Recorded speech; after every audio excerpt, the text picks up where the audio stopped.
Miraj S T स्टँडवर महिलेकडील दागिन्यांची purse लंपास, अज्ञात चोरट्याचा शोध सुरू.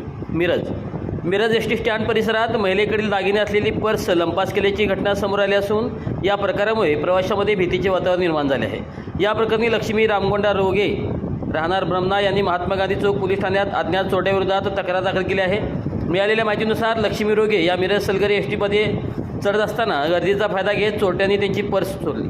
चोरीस गेलेल्या पर्समध्ये 2 सोन्याचे गंठण, 2 सोन्याच्या अंगठ्या तसेच कानातील कर्णफुले असा जवळपास 6 तोळे सोन्याचे दागिने असल्याची माहिती आहे.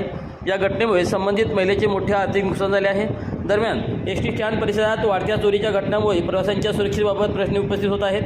विशेषतः गर्दीच्या वेळी अशा घटना घडत असल्याने पोलिसांनी सुरक्षा व्यवस्था कडक करण्याची मागणी होत आहे.